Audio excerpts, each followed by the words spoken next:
Oi,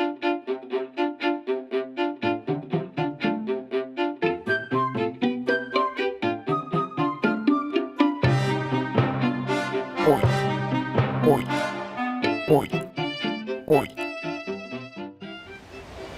Depuis quelques jours, une zone douloureuse est apparue à la surface de la voûte plantaire de votre pied, gênant considérablement vos déplacements. Ne cherchez pas plus loin, c'est une verrue plantaire.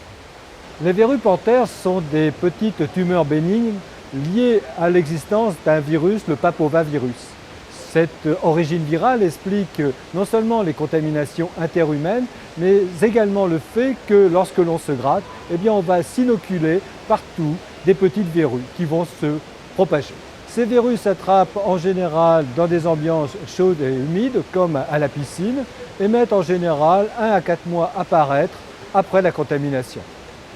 Les verrues plantaires sont très douloureuses à la pression, elles siègent électivement au point d'appui, ce qui va donc gêner extraordinairement la marche. Elles ont l'aspect d'une petite prolifération cornée mais sans relief, à la différence des verrues vulgaires qui, elles, siègent essentiellement au niveau des mains. Bien que leur disparition spontanée soit extrêmement fréquente, leur multiplication, leur prolifération amène parfois à devoir consulter un médecin. Celui-ci pratiquera alors leur extirpation avec un scalpel et réalisera des applications de vaseline salicinée qui provoquera leur disparition en 1 à 8 jours ou sinon, du moins permettra leur extériorisation pour qu'elles soient traitées par électrocoagulation ou cryothérapie, finalement comme une verrue vulgaire. De toute façon, ces petites misères ne doivent pas vous faire éviter les piscines pour autant.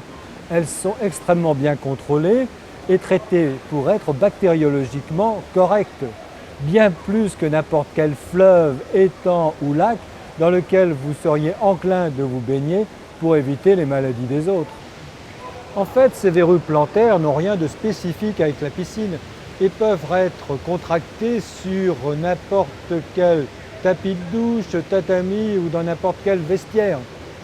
La seule manière de les éviter serait de marcher toujours en chaussures.